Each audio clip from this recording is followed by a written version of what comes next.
Hello, everyone, and welcome to A Balanced Life with Dr. Jacquie. Each and every week, we bring you content and information that is surely to allow you to give an opportunity to really set the tone and the pace for daily living.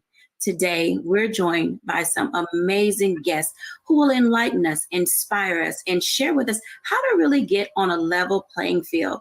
Honestly, if you're doing what you've always done, then chances are you're getting some results that may look similar to the thing that you've always gotten. Now, that could be on the positive or the negative side of the spectrum. We want to do today a mid-year checkup, and we're joined by three amazing coaches: Charlotte Avery, family strategist; Pastor JT, faith and wellness coach; and Dr. Tierney, the level up coach. Welcome in, everybody. How are you doing today? I'm doing great. Hey, Dr. J. It's good to see everyone. Let me tell you, as we get into this mid-year mindset, we're at July. Can you believe we've come 6 months through the year already? I can't. The time's gone by too fast. Wow. I know, it's going super fast. And, as we think about what this is going to look like for people, and we're saying, hey, it's mid-year, how are your relationships going? How are your business projects going? What does it look like for you to really, take stock in who you are as a person? This can really trip a lot of people up. And I want to start with Pastor JT today because, oftentimes we use faith as a way to help us balance and figure out how we're feeling spiritually and emotionally. And, we're moving through these various stages of growth and development. So Pastor JT, when you think about how you help people and how we can get set, what are some of the things that you see are important that people should have in their toolkit? So let's talk a little bit about toolkits. Okay. Well, thanks for having me, Dr. J, and glad to be on. One of the things that I think that is extremely important to have in your toolkit is always have your goals readily available. to make sure that you're moving in the right direction. Oftentimes we confuse movement with progress. And a lot of people are moving. As we have just said, time is moving. And a lot of people are busy as we're kind of getting back into integrating in what we believe is reality.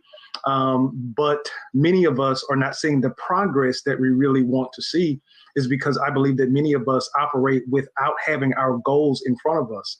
And having your goals in front of you give you an opportunity to make real-time adjustments. As you mentioned, us being in July, if I could liken this to sports, think about halftime, football, basketball.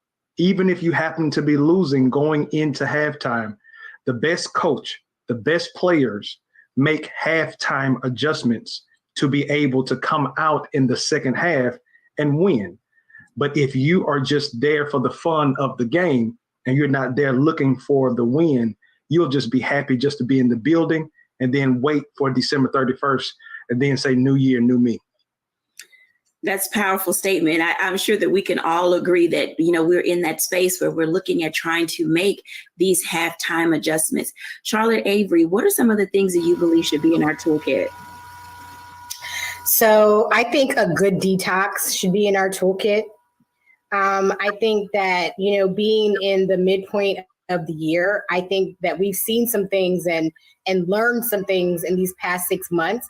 And there might be some things that we need to detox from and let go of, whether it's social media, whether it's people, places, and things, and just really detoxing from those things that are not serving us, that are not helping us to grow, that are not lending itself to our own success.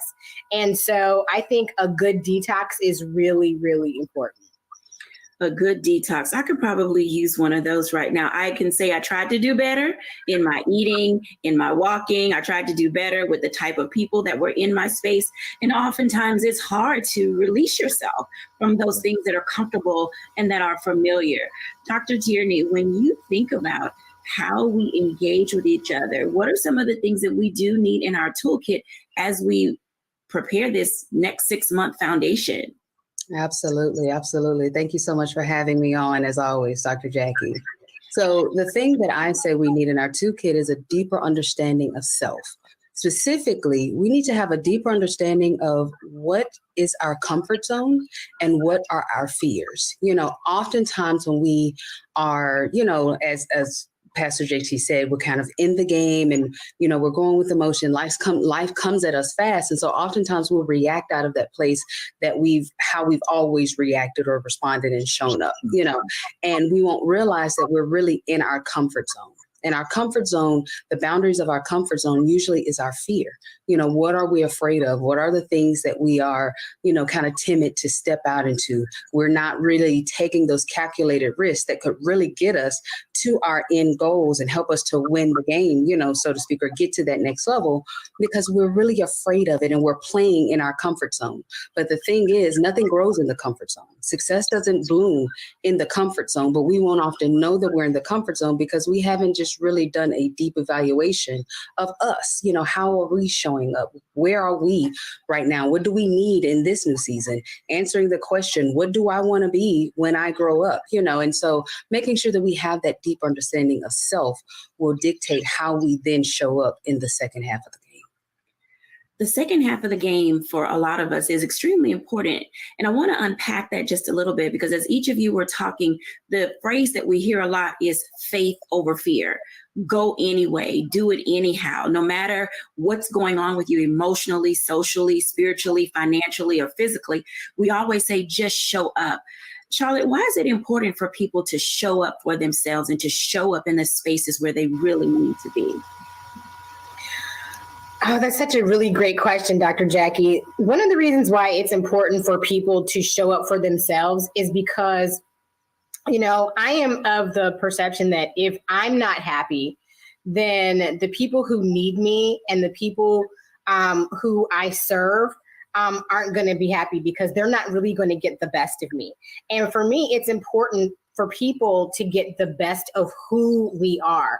No, we may not always be in our optimal levels, but as we are serving our families, as we're serving our clients, as we're, serving our audiences, it is so important for us to be emotionally well people, to be emotionally intelligent people, and to really, deep dive into who we are so that we are clearly aware of self, knowing that, as I am pouring into me, and the more I pour into myself, the overflow of the joy and the abundance and all of the positive things that I'm doing that's taking care of me is then going to pour out onto those who I'm serving, whether it's my children, my spouse, my clients, just all the people, and so we need to take a really good look at ourselves, but we also need to make sure that we're full of abundance and joy and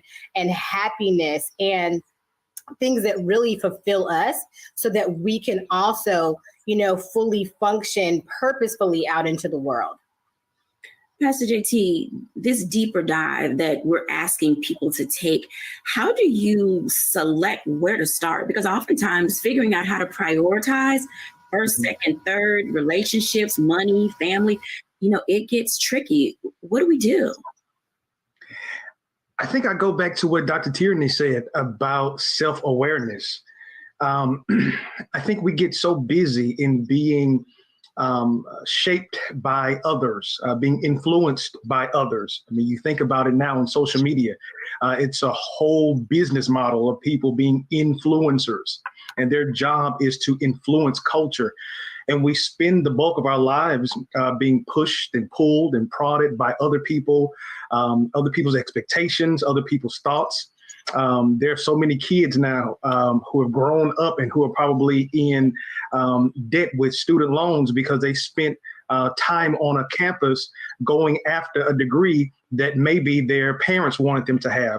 And again, I believe that it boils down the optimal thing is self-awareness. Because if you don't know who you are, the danger of it is you'll become like Play-Doh. And I'm showing my age, but back when we were children, we played with Play-Doh. And you can make Play-Doh into whatever you wanted it to be. You can make it into a flower pot. You can make it into a person. You can make it into a ball. You can make it into a bat. But at the end of the day, no matter what you made it, it always had your fingerprints on it. And the dangerous thing is that somebody else's fingerprints are on you, making you be something that you don't even really want to be yourself. Ooh, y'all better hold on to that. I hope you guys are taking notes out there. Dr. Tierney, that was a whole mouthful that he just said. But when we consider all of the options and opportunities that are out there for us, how do you pick the one? So this is actually one of the first exercises that I do with my coaching clients, and they hate it. I'm just going to tell you. And I ask a simple question, who is Dr. Jackie? Who is Pastor JT? Who is Charlotte? Don't tell me the roles. Don't tell me the titles. Don't tell me what you do. Who?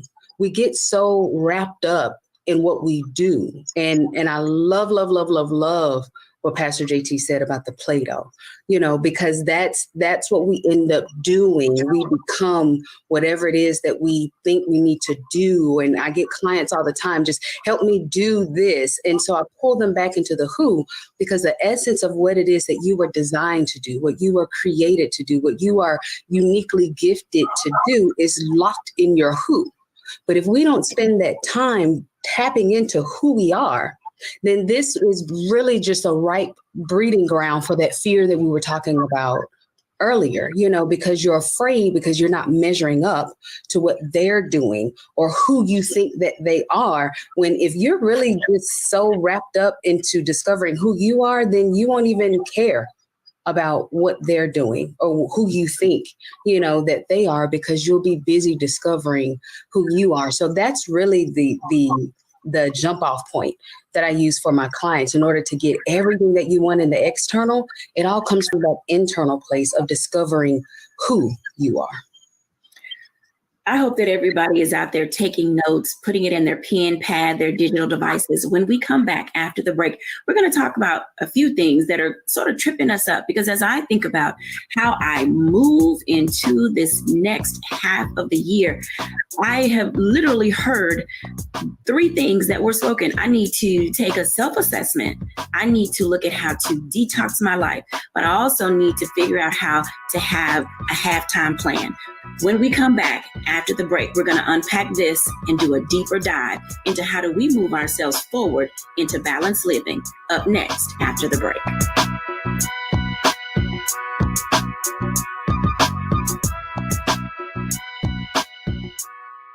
Pull up a chair, take your seat. The Black Tape with me, Dr. Greg Carr, here on the Black Star Network. Every week, we'll take a deeper dive into the world we're living in. Join the conversation only on the Black Star Network.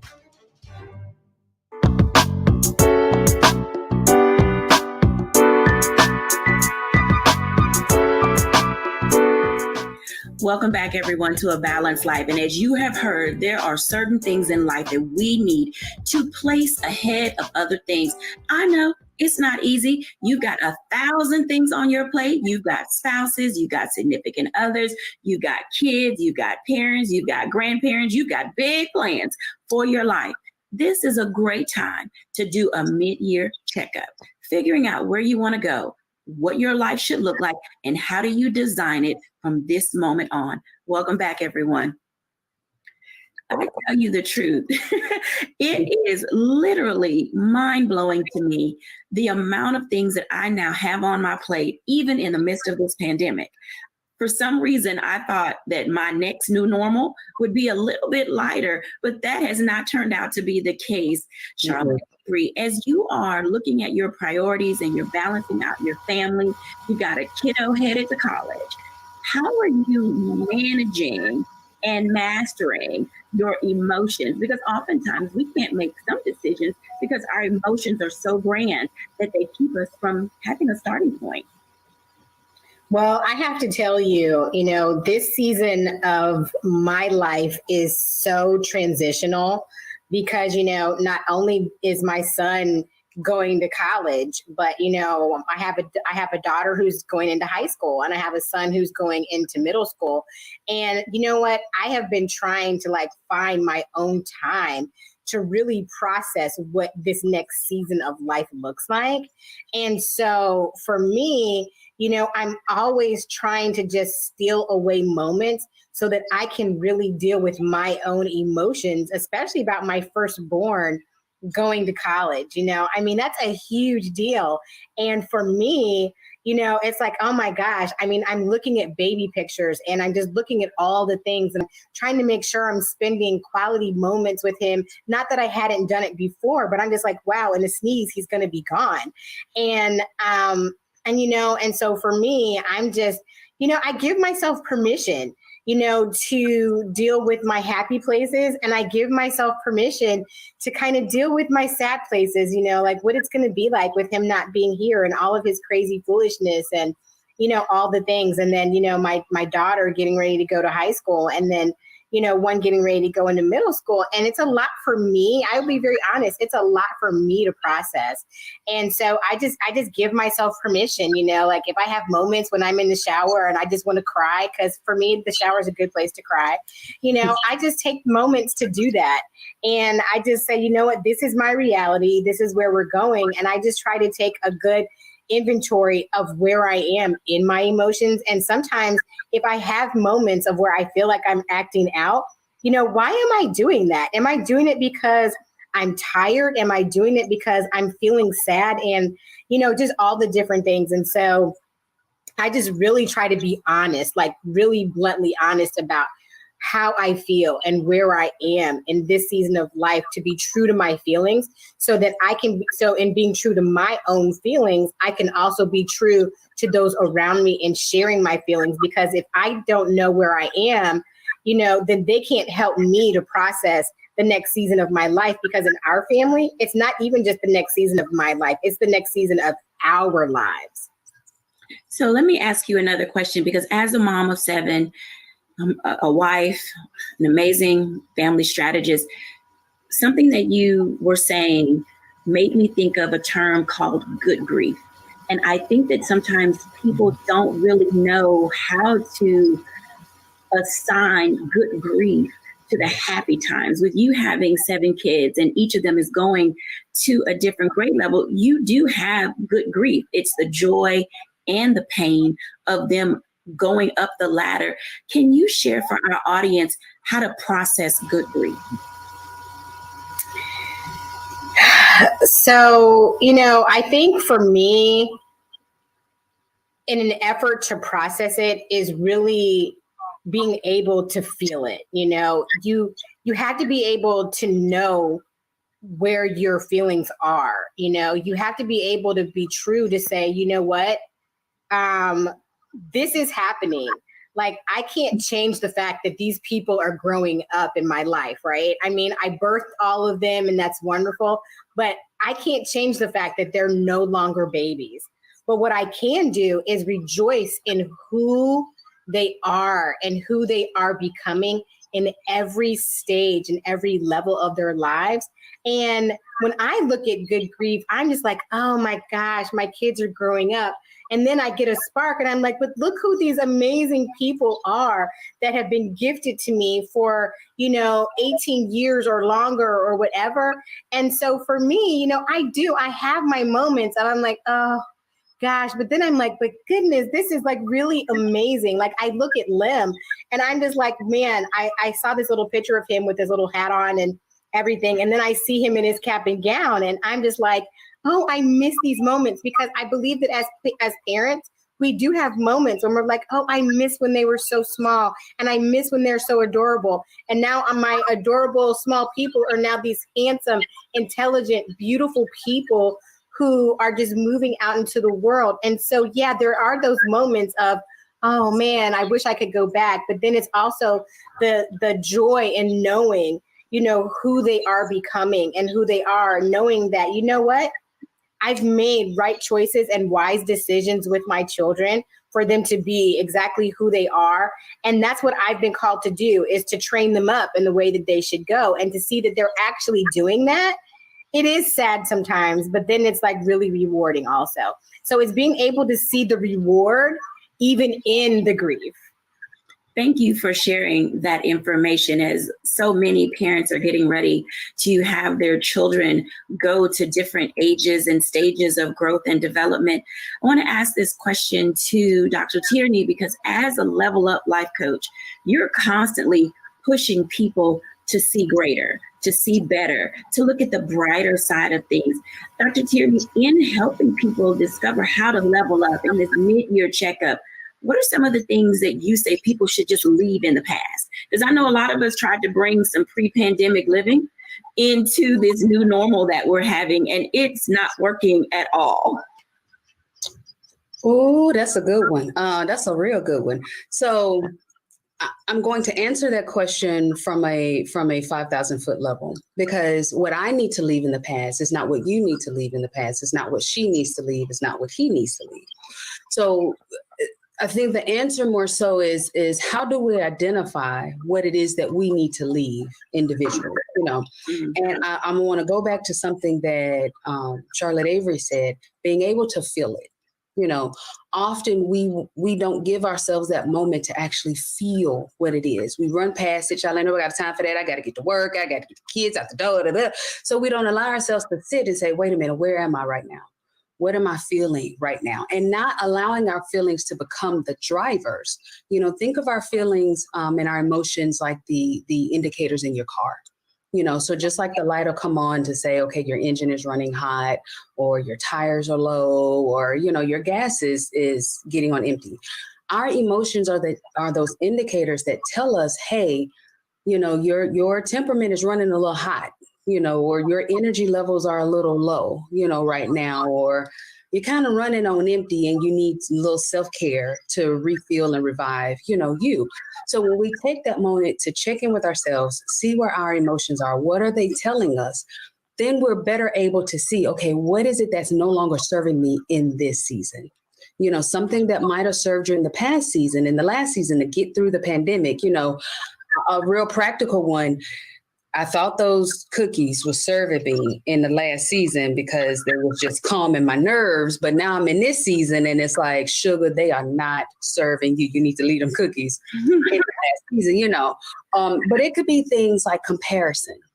It could be things like self-doubt. It could be things like procrastination or any other self-sabotaging behaviors that we might have picked up, during the pandemic or during the lockdown, because they served us in that moment. They were a little comforting, they helped us. It might be just the amount of time we spend on social media. It might be the amount of time we spend watching YouTube, or it could be anything.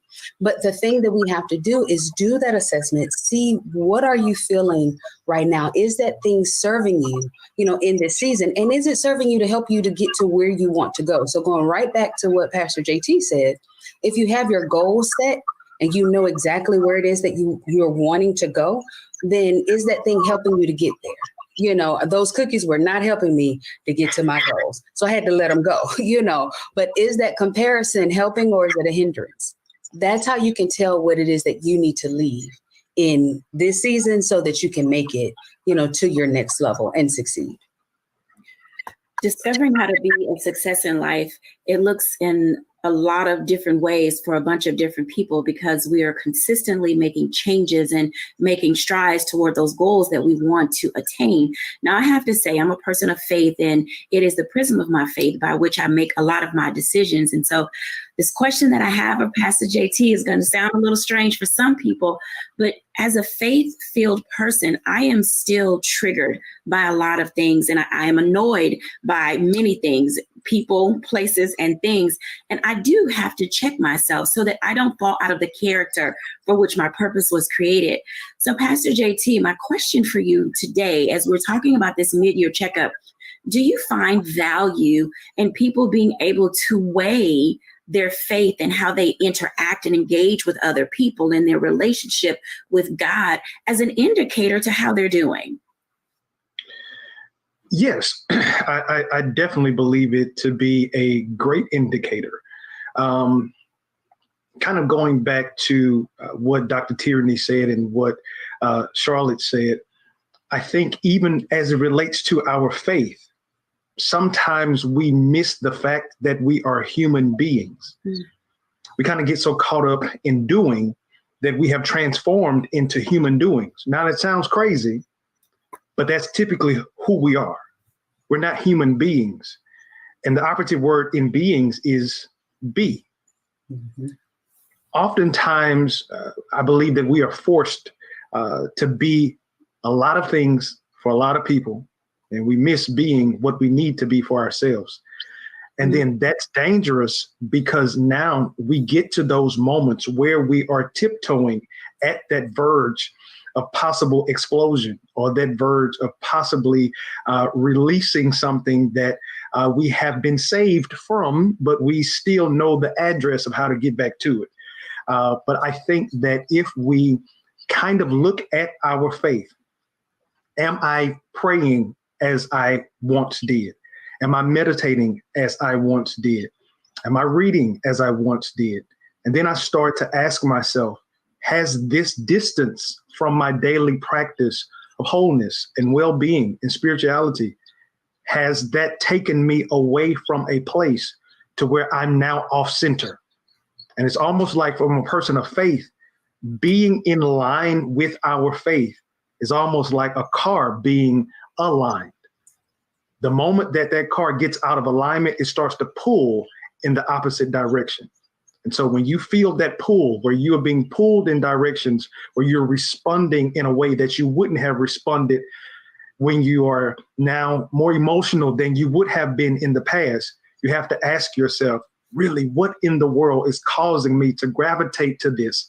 And the very answer may be, I'm out of alignment, and I may need to do a spiritual checkup and get back to my square. Being out of alignment. I want to ask each of our guests if they would give, as we go into our next break, some closing thoughts about this particular segment, because sometimes it's really difficult to find your center. Some of us, it takes longer than others, and some of you still haven't found it. And I'm hoping that as we're talking today and discussing these things, it gives you an opportunity and a space to be able to say, I can do this. I can balance my life. But you have to be willing to take the reins in your own life. You can no longer allow other people just to lead you here and there and doing whatever. You have to have a stake in the game. Charlotte Avery. So I love everything that I'm hearing, because one thing for me, what I keep hearing is going back to self, and going back and taking a really good inventory of you. And going back to self is not being selfish at all, but it's making sure that, you know what, when you're checking in with you, that, you know, and you're in a good place and you're taking an inventory of self, then, you know, you can now be, you know, more available emotionally, and, you know, with your time, your talents, and your gifts for all those around you. And so, you know, I feel like in our conversation, it really is going back to self-awareness, to self-prioritization. Because honestly, I feel that if I'm not taking care of myself and doing what I'm supposed to do for me, then I am being selfish and not being self-serving to others. Dr. Tierney. So in thinking about balance, the way that I coach my clients to find their optimal balance, I divvy it up across what I call the big six. And so these are the 6 key areas of your life. That's professional, relational, emotional, spiritual, financial, and wellness. And so when we are doing an assessment, because balance is not something that we can just set it and forget it, you know, because life keeps changing, our balance is going to constantly kind of shift, you know, and so as long as we're keeping an eye on those big 6 areas, which basically encompass all of the areas of our lives, then we're able to really find what it is that we need to tap into. In some seasons, you might be amping out on professional and you might be ignoring your spiritual, or you might be in church every time the church door is open, but you are not tapping into that emotional, you know, or relational piece of you. So looking at the big 6 and really assessing, okay, where am I? What do I need in this season? And then bringing your balance in that way. And if you need help, just call me. We get that balance together. She'll level y'all up, everybody. Make sure you check out drtierney.com. She will definitely level you up. Pastor JT. As I mentioned before, my mom, her fingerprint is all over me, but she was a teacher for 40 years. She's since retired. And one thing, and I always ask questions. I was always inquisitive. Sometimes to my detriment, I asked too many questions at the wrong time.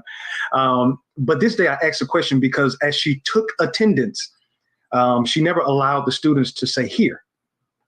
She would force them to say present.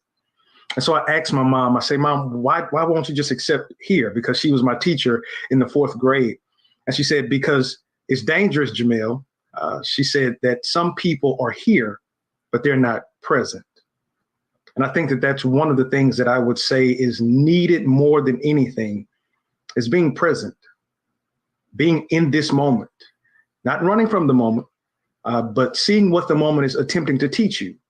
Sometimes when we feel agitated in the moment, when we feel restless, it's actually a teaching moment. And it's not a moment for flight, but it's a moment for forward progression.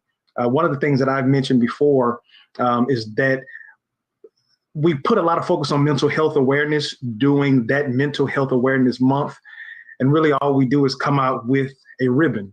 And then we go back and we act as if that those issues aren't still there.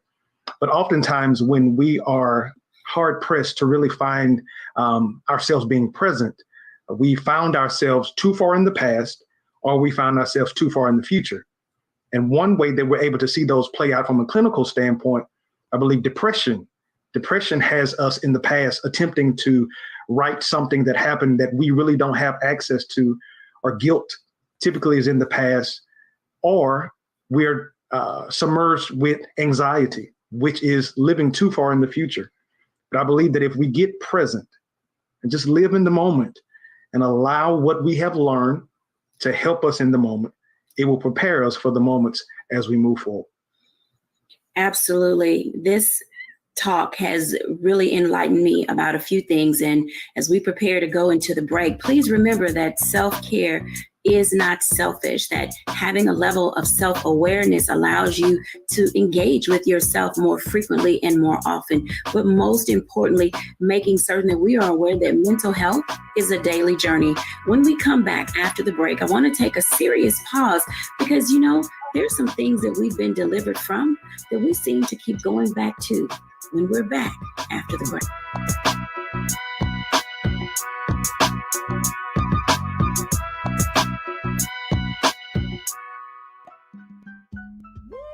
We're all impacted by the culture, whether we know it or not. From politics to music and entertainment, it's a huge part of our lives, and we're going to talk about it every day right here on The Culture with me, Faraji Muhammad, only on the Black Star Network.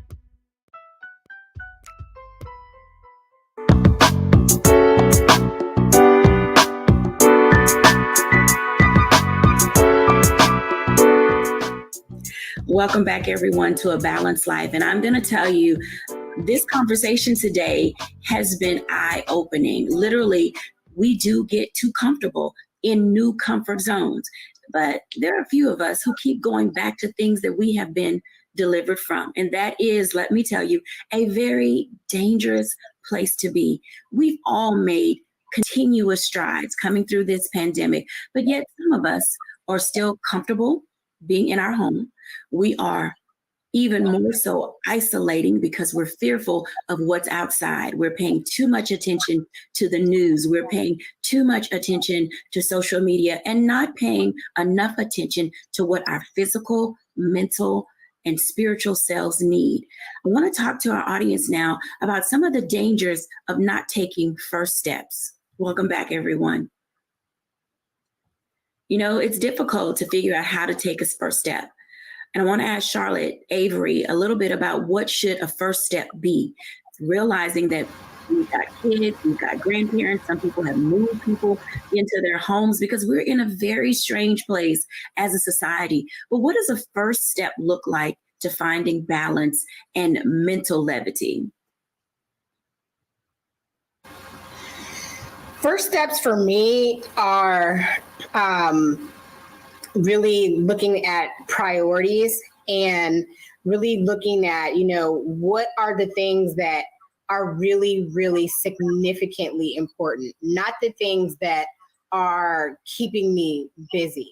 So when I take first steps, I look at all of the things that are going on. And for me, whenever I'm starting to feel just really overwhelmed or whatever, that's always a sign for me that I need to first take a step back and take a look at everything that's happening around me. And then I need to say, what is it that I need to eliminate that's going to take away my overwhelm? So usually for me, overwhelm is a sign that I need to take a first step in eliminating something.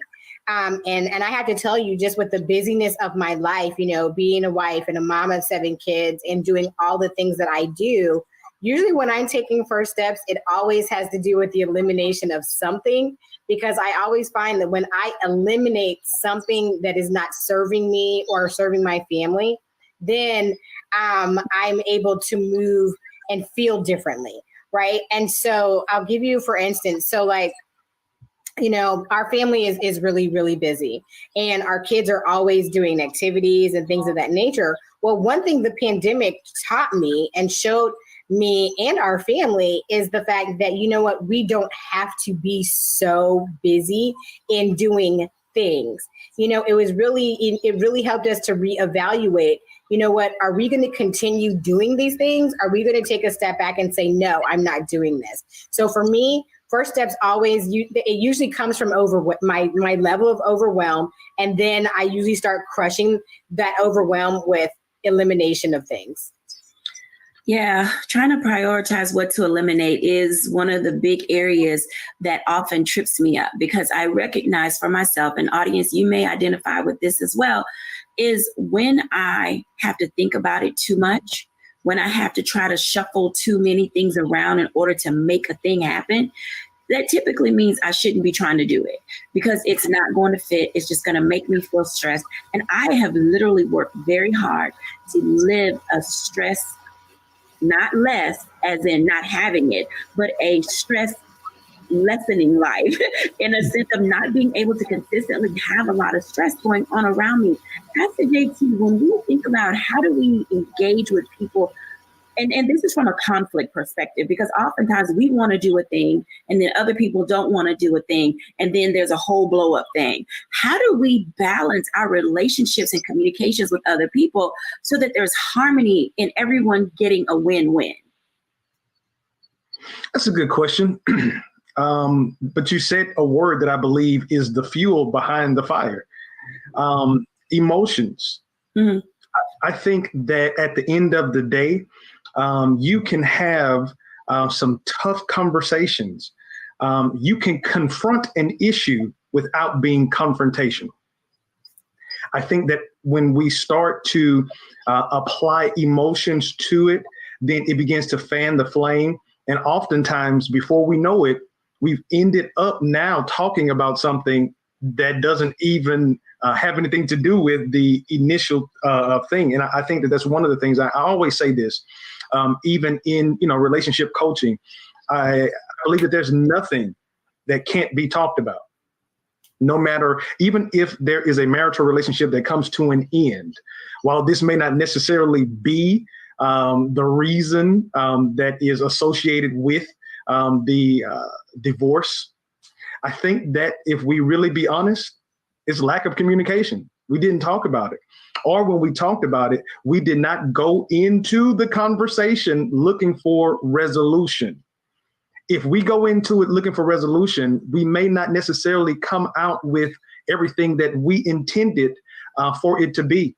But if we come in believing that we will come to the table and leave from the table with a new way of doing things, a new perspective, then both of us win. But if one person is just going in wanting to get something off of their chest, then now the other person is left to bear the weight of what was on your chest. And so the only thing that we're doing is just passing weight from one person to the next, and we're not dealing with the real issue. Mm-hmm. Now, something you just said made me think of microaggressions. And you said there's a way to confront without being confrontational, sort of like that backhanded compliment. Oh, my God, this is so amazing. And then you say it's about time you did something right. I mean, how, Pastor JT, do you deal with those types of undertones in language that continue to fan the flames of discord? Right. And so this is one of the things that I would say, Dr. Jacquie. I believe that the very first thing at the beginning of this, we have to look at the value of the relationship. Because now if we are already in a relationship where our presence is devalued or undervalued, everything that we say now is going to either be received in a problematic way, or it's going to end up with us being confrontational. When you value the relationship, you got to think about it. If it's a person I have gotten extremely comfortable with, right, the conversation with them is totally different than the conversation that I would have with Oprah.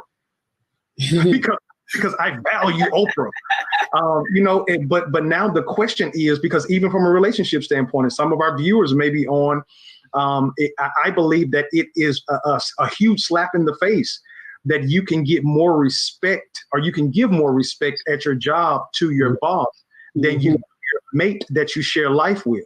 And it kind of goes back to what Dr. Tierney was saying, is that we put so much emphasis in what we are doing that we would protect doing our job rather than being a husband or wife. And we understand that those undertones, I believe that that's the very first thing, because for me, and this is just kind of how I float, but for me, I have already evaluated the relationship, and I only have people in my circle that bring value to my life. So I know when we talk, there is no undertones. They're helping me to get over some things in life and get through some areas in life. So the very first thing may have to happen is, who have you allowed to have access to your bowl of Cheerios that can talk to you that way in the first place? Now, that's a powerful statement, because you do have to have people in your space where you're able to say, okay, give it to me, like just literally let me have it, and you not be offended, because there's no ulterior motive in that relationship. I want to pop back to Charlotte Avery for a moment, because at beingcharlotteavery.com, Charlotte has a book entitled Tone of Voice, Tone Down. I know she's going to tell me the real title because I screw it up every time I say it, but that's the part that resonates with me. I need to watch my mouth and my tone. Charlotte Avery, when we're talking about how to have conversations with people without being confrontational, what does that look like when you have so many personalities in all of our spaces? Oh my goodness. So in my book, The 40-Day Tone of Voice, Tone Down, How to Transform Your Relationships One Octave at a Time. I wrote this book because I'm a recovering yeller. Okay. And so, I realized that I had tone of voice issues. I realized that my mouth and my body language was causing damage to the people that I love the most. And I love what Pastor JT said, as far as being able to have better relationships with people outside your home than you do with the people in your home. And that's one thing that in our household, I'm like, no, you're not going to share something with somebody outside of our house that you're going to be selfish with your sibling. Like, you don't get to do that. You don't get to treat people better outside of our home than you do with the people inside of our home. But the reality of it is that, and especially in our house with so many different personalities, our children, everybody in this house, all 9 of us have a different bent, right? And so I know that the way that I may talk to one of my children, I may not be able to talk to another one of my children that way, because it's going to impact them differently. So in our home it's loud in here. The volume can be out of control sometimes, but I always have to remember, who I'm dealing with and how I'm dealing with them, knowing that I can't deal with everybody the same way. I can't talk to everybody the same way. I can't discipline everybody the same way, because everybody has a different bent. So for me, I'm always asking myself, first of all, am I treating everybody in this house the way that I want to be treated? Am I respecting everybody in this house the same way that I want to be respected? Because as parents and older people, sometimes we can kind of have power struggles with our kids, because I am older, I've lived this life longer, and I'm taller than you. That's not my story anymore, because there's only 2 people in this house who I'm taller than now, right? So when it comes to these types of things, I always have to remember, who I'm dealing with. Am I using sarcasm? Am I yelling? Am I being too hard, with somebody? And then the other thing that I wanted to mention is, when it's talking about people differences and things of that nature, I heard Les Brown say this one time. And so this is something that I've taught my children when it comes to dealing with people. And this even deals with dealing with people in our home is, are you practicing OQP? Are you practicing OQP? Only quality people. Because if you're dealing with only quality people, then like with Dr. Jacquie, what you said, as far as, being able to have the people in your life who can just give it to you and tell you the truth, those are the people. If they're only quality people, and if you're only a quality person, then you will be safe getting that constructive criticism or somebody telling you about you. And so in our household, like my children, I give them permission to tell me about me as long as they're being respectful, because I know that they are quality people. One, because I've trained them and raised them to be that, but they know that I want what's best for them, and they want what's best for me too. I think that everything that you said is extremely important, and it lends to this conversation about how to have relationships, our children, our loved ones, the people that we have in our family, and even people some outside of the family. They're not cookie cutter models. We have to be intentional about how we relate and engage with other people. It helps us to have that level of balance, that when we're walking into another person's space, we know exactly how to treat them. Dr. Tierney, when it comes to treating people the way they need to be treated. It can be delicate because oftentimes people don't see us in the light that they should. But in your work in dealing with individuals, not only in teaching them to level up, but having self-awareness, helping them take this really close introspective look, how do you guide them to gauge who's good for them as you're growing them to the next stages of their life? Mm-hmm. Absolutely. So one of the things that I tell my clients and I teach my clients is that we shape people's listening for us. Okay? So the key thing here is how you treat you is how you will treat them. And it is also how you will allow them to treat you. So if I have this negative self-talk and, oh, you're not enough, you're ugly, you're this, you're that, then that is what I will pour into other people. And that's how I will then handle the people that God has gifted to me. Because sometimes we have the right people around us, but we'll mishandle them. You know, in other instances, if that's my negative self-talk and then someone comes along and they're like, yeah, girl, you need to lose some weight. You need to, you know, I won't know that that's a toxic person because they're in agreement with what I'm telling myself, you know. So it all goes right back to what we were saying earlier. And you have to look at you. How are you talking to you? How are you handling you? And earlier, Jackie, when you said about, Dr. Jackie, when you said, when we will start on something and then it's like, we'll go back to how things, you know, used to be or how we were before. You know, we have to understand that when we're in that transition, we're transitioning from the old, what we've done for years, you know, to the new, what we want to do now and thrive and getting to that next level. We have to understand that we're in this transition where we're fighting against something that we've either done, told ourselves, allowed for years. And we're going into this new space that's unfamiliar. It's uncomfortable. We're not quite sure what's going to be over there. And so sometimes our default is to go back. You know, it's the devil's, you know, right? You know, so I'll go back to that thing because at least I understood it. At least I had friends. At least, you know, I had a boyfriend or whatever it is. We'll go back to that place instead of pressing through that discomfort in order to get to that next level that you really want and that God intended.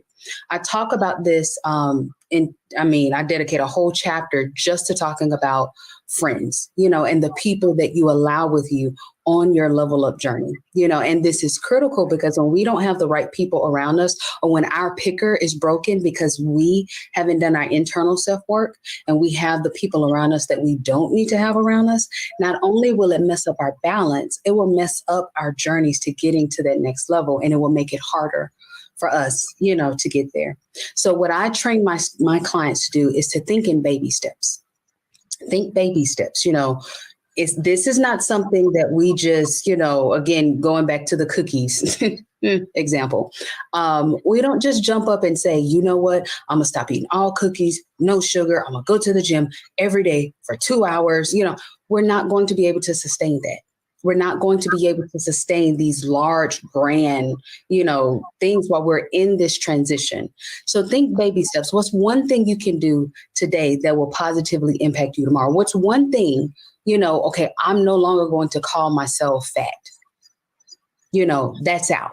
I'm not going to do that anymore. In fact, I'm going to call myself beautiful every day. I'm going to listen to that Mary J. Blige song every day and say, good morning, gorgeous, until it gets down in my shanana. You know, that's a baby step, something that we can do to help impact how we see us, how we see the world around us, how we then start to treat the people that God has gifted to us, and how we start to remove those people that are no longer serving us in this new season of where we're going.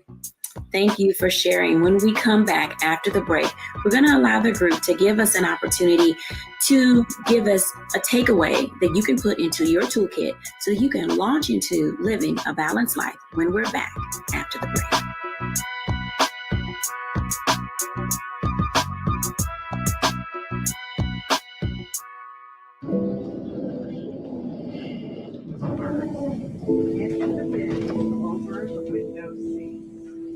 These are the only bins that will accommodate larger overboard.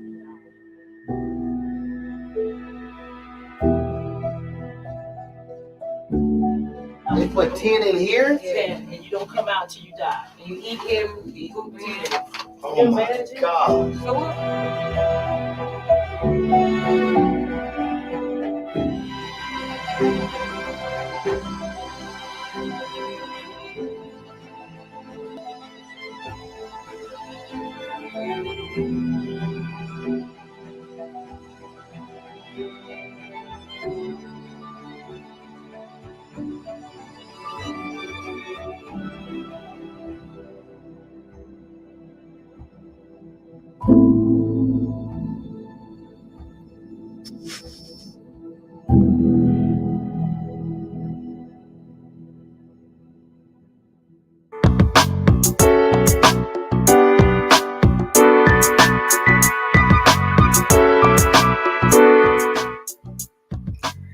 Welcome back, everyone, to A Balanced Life. I hope that you were listening. I know that you got some great tips that are in your toolkit so that you can begin to move your life forward.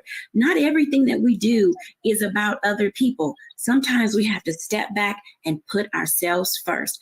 I'm inviting everyone back to give us a takeaway that will allow you to begin to see yourself as the most important person in your life. Charlotte Avery.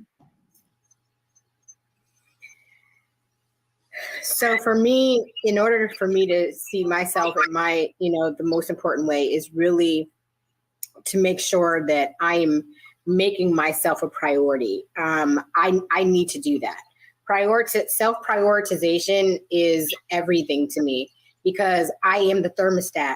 Excuse me. I am the thermostat for my family.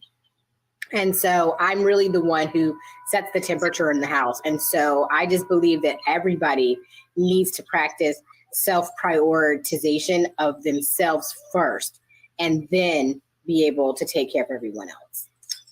Dr. Tierney. Who you are is more important than anything that you'll do. So start focusing again on who you are. Who is fill in your name? What are your unique gifts, talents, characteristics, skills, those things that God uniquely gifted you to do? Because that's where you will find what you have been created to do. That's where you would then start to break away from your comfort zone, break away from the fear, break away from the influencers or the things you see on social media, and really tap into who you are. That's where the magic happens. So take that time to really tap into you and really connect with you. Spend that time doing that. Pastor JT. I would say this, and I'm bringing a prop today, but this empty bottle, this is how many of us are living our lives. We're just existing. And we have reduced self-care to just go and get our nails done or a massage. We have to make a point to care for ourselves every day, because you are an amazing vessel that God wants to use in the earth realm to help somebody else become all that they could be. But he's waiting on you to accept the fact that you have been playing it safe. So if you've been sleeping on yourself, it's time to get out of bed and live the best life that God has ever created for you. Thank you for sharing. In my reflection today, I just want to know how you guys are doing. When you watch this episode, I want you to type in the chat, send us a text, reach out to us, and let us know how you're doing on your balanced living self-care journey. I can honestly say that I am taking more time each and every day to do the things that make me happy, that bring me joy. And one of the things that I discovered is you're not going to make me feel guilty. No one is going to make me feel guilty. I'm not going to make myself feel guilty about taking time for me. And perhaps that's the reason why you're not doing for yourself, because you feel bad that you didn't invite so-and-so, or you didn't call a friend, or you didn't, take on a walking buddy, or you decided to go shopping alone or lunch alone, or do whatever it is that you just needed to do for yourself, by yourself. Please don't let anyone make you feel guilty about loving you the way that only you can love yourself. Be well, everyone, and thanks for watching. Bye now.